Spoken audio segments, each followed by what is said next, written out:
You know,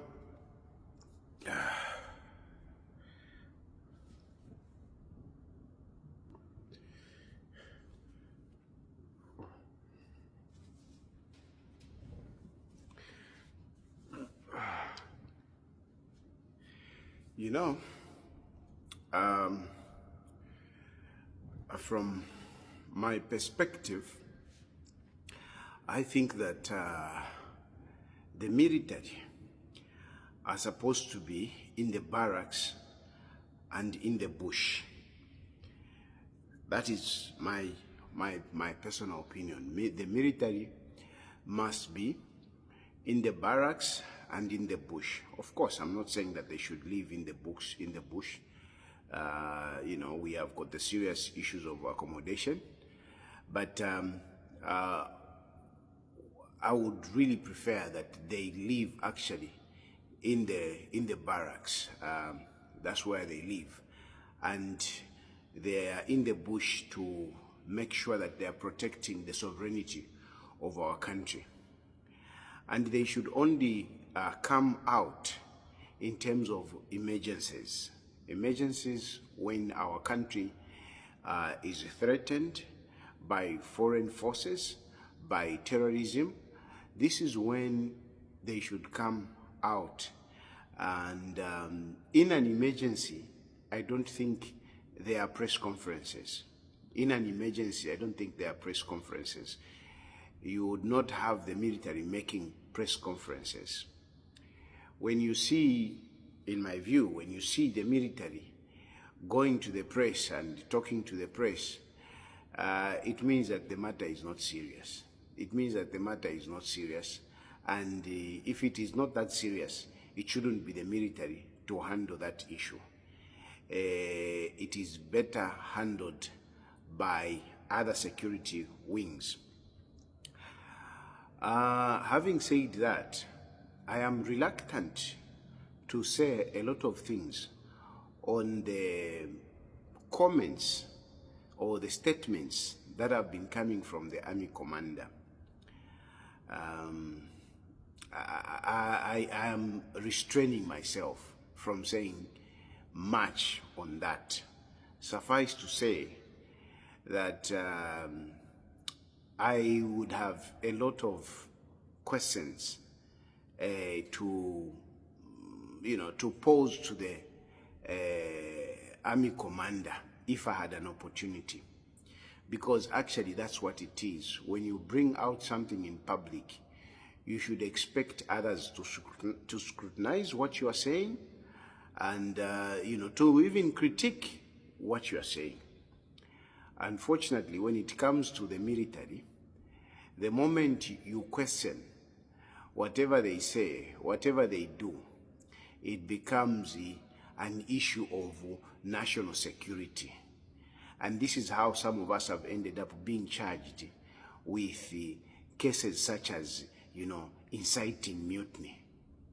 When, in fact, we have just been, talking about national issues as we ought to. So on this one, I will avoid talking too much, but I want you to know that I have a lot of questions, and I'm wondering about what about this, what about this, what about this, what about this. But if I go on to ask those questions, people will start jumping around and say, oh no, you are committing mutiny, hey, whatever. So, nalale kafie, but I want to put it on record that I have questions. Those statements that the army commander has been making, they have been raising more questions than answers. More questions than answers. More questions than answers. Even on the issues that he's talking about, to say, we are targeting foreign entities and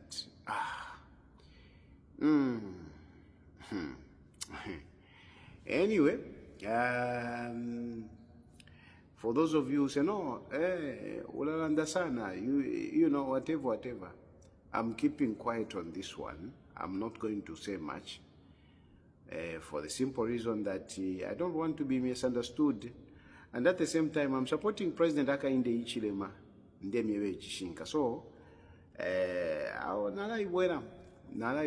but for the sake of, our records, I'm going to share some of the statements that have been of concern to me. I'm going to attach to this video, I'm going to attach all those comments for future reference, at least, so that you couldn't whatever. So I'm going to attach. So watch all the clips which I strongly have questions, and I wish I could ask those questions, but I will not ask. So watch the videos. The directives from the Commander-in-Chief are very straightforward: to exterminate illegal miners. And we shall do that step by step. We don't intend to use force, but obviously when necessary, that is our business, to use force. And I do know there will be consequences in that direction, such as injuries, loss of life, but there's no option available. We're also reminded with the impunity to disobedience of law and order by the illegal miners themselves. We will not allow that impunity to continue, and it can never continue.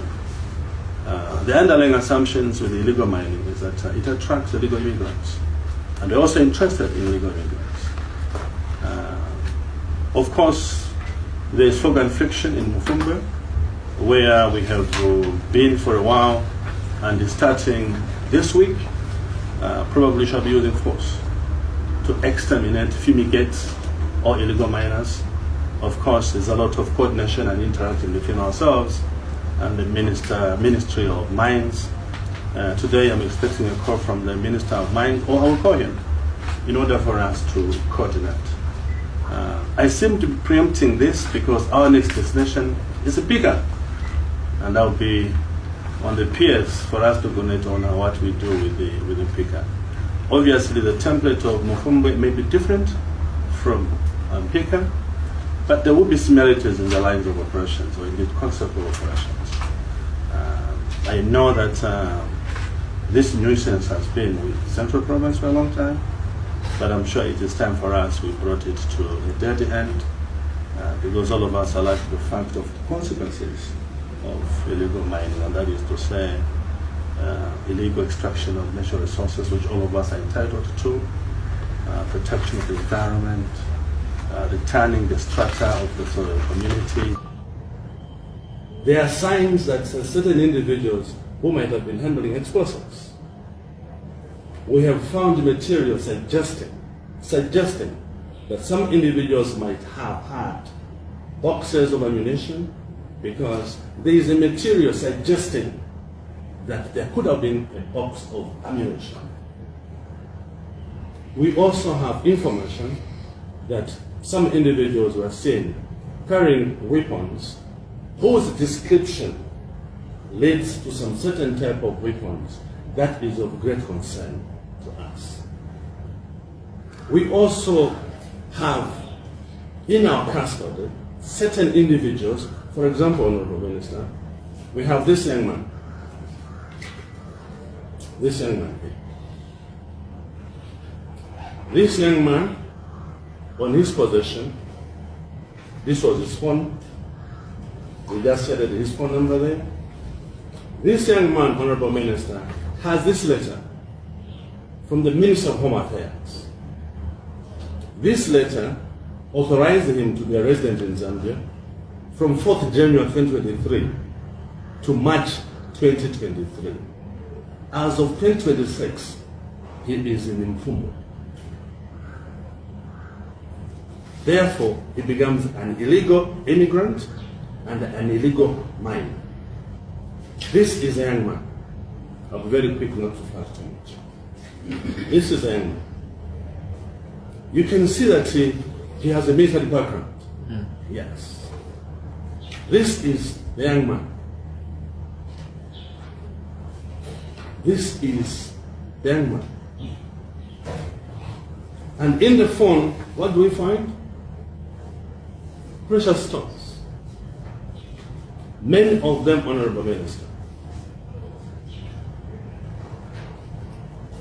And these two individuals are actually Zambian. One guy is a Piri, one guy is a Tembo. These guys are in our custody.